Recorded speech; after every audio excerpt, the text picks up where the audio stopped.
My question is from President Ghani, and I prefer to ask it in Dari, if you don't mind. جناب رئیس جمهور Mr. President, as you know, the RSM is going to start, but we see that there have been an increase in the attacks of the insurgents, and you see yourself, Kabul, what kind of situation exists in Kabul. So it shows that in case of the full withdrawal of the international forces from the southern parts of Afghanistan, it shows that actually after this withdrawal, the casualties of our forces have become more and more. So, do you think how could you be sure? What are the points that makes you sure that you will be able to provide security with the Afghan forces? The first thing, this is what the president says. The first thing is that the stability of Afghanistan is a need for everybody. And when the international forces are coming out, this is not there is absolutely no political reason that that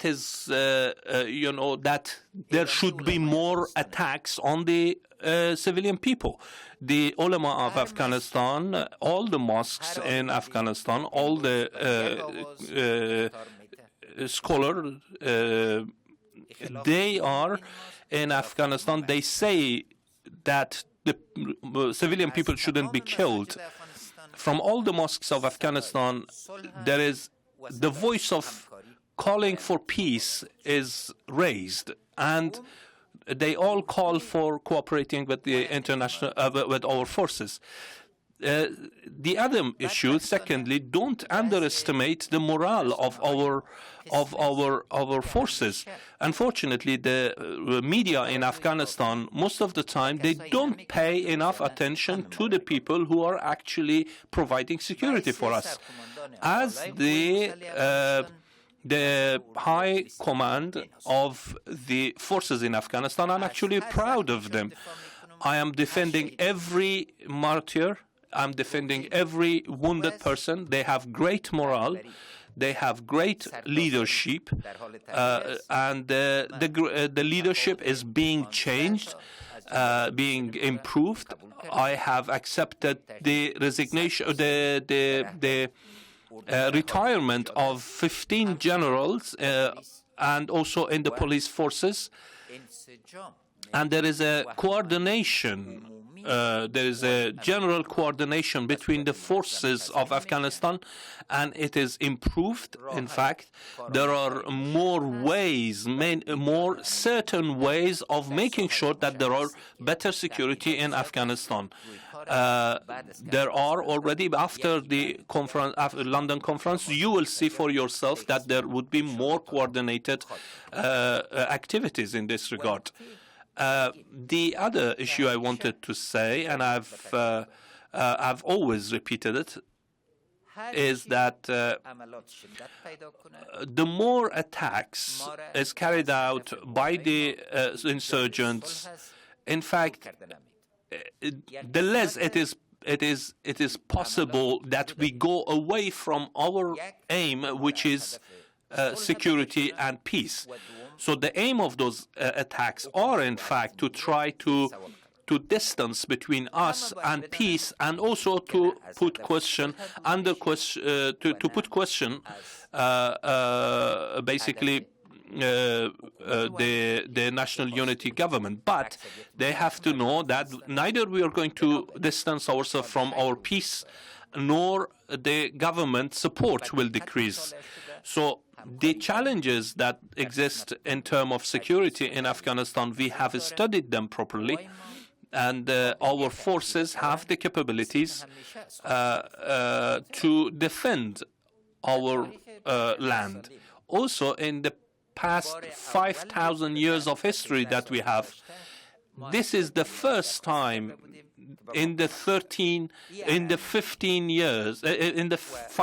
years This is the first time we have asked the foreign forces to come and defend us. This is not our tradition. This is not what we do. You in future, you will see that the people of Afghanistan, all the people of Afghanistan from every walk of life, they are going to be united together, and they are going to defend the land that we have inherited, and they are going to deliver this land to the future generation. Thank you. Thank you very much. I have two questions. First from NATO Secretary General. NATO military mission is about to close. Meanwhile, violence is increasing in these days. And ANSF need more support and like airstrike, heavy weapons. If there a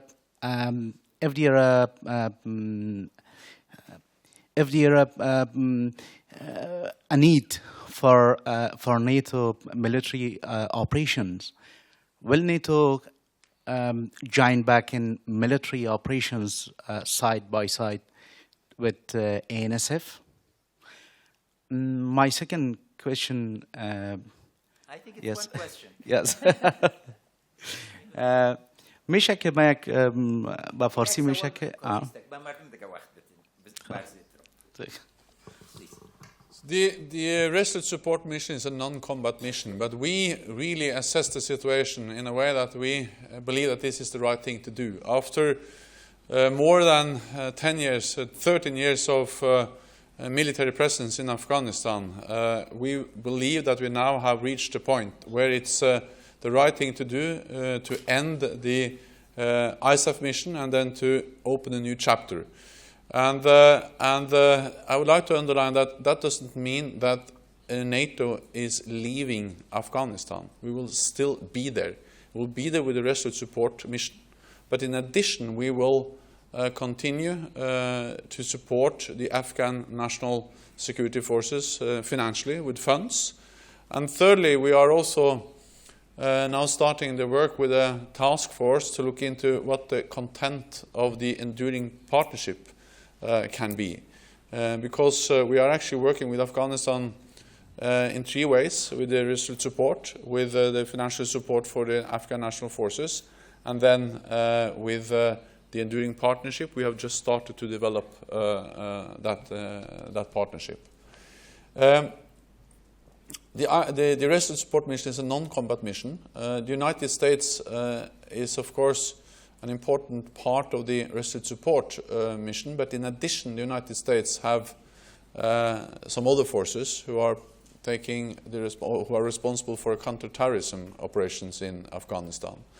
And I know that there has been some dialogue between the United States and Afghanistan related to what kind of enablers and additional support that can be provided by the United States. But I leave that to the United States and Afghanistan to sort out. National Public Radio. Harry Schultz with NPR and CBS. Mr. President, with the high-profile attacks, as my colleague mentioned, aren't you concerned that because the Taliban are now attacking so much more intensively inside Kabul, attacking foreign aid workers, having gotten inside Camp Bastion, aren't you worried that this doesn't portray what won't give investors confidence as you head into donors' confidence as you head into London? Do you really think that your armed forces are ready for the combat mission to end? What can you do to convince people that your government is ready, that your cabinet creation powers are ready, and that your armed forces can really protect your people and the foreign aid workers who are going to still be in the country? Thanks. Well, thank you. First, countries that are 10 to 100 times wealthier than us and better armed have not been able to prevent acts of terror within their capitals or major cities. So the measure has to be comparative. You cannot have an absolute measure.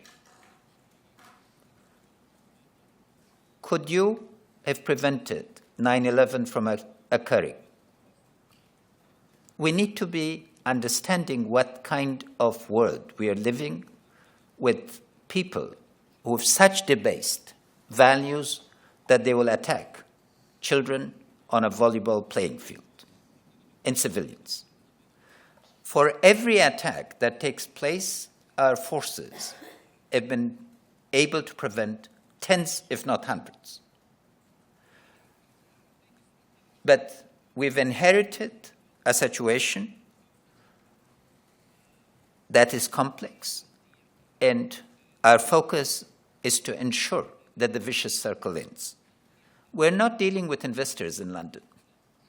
We're dealing, I think it was how you spoke, but it's a misframing.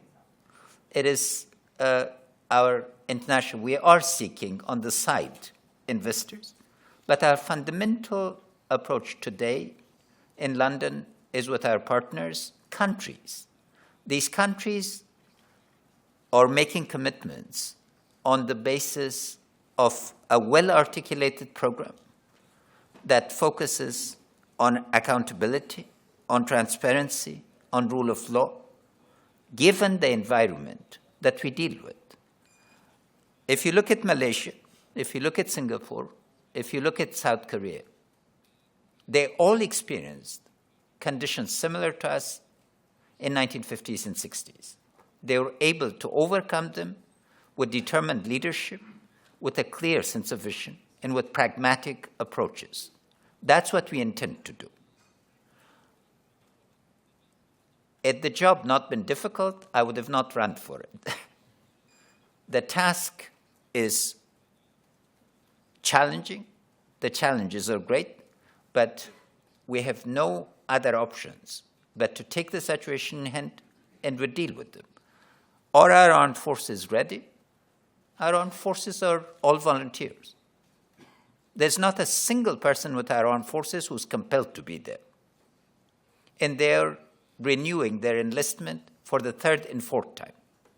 That should speak to our spirit, and I hope that we will be able to bring the leadership, management changes within our security forces that would make it even more compelling for our soldiers and our policemen and women to sacrifice.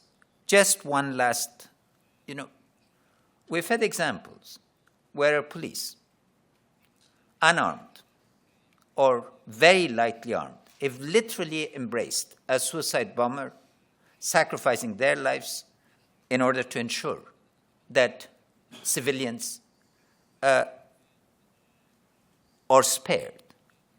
With that spirit, you can count on us to continue. We have time for one last very quick question from Kilid Radio.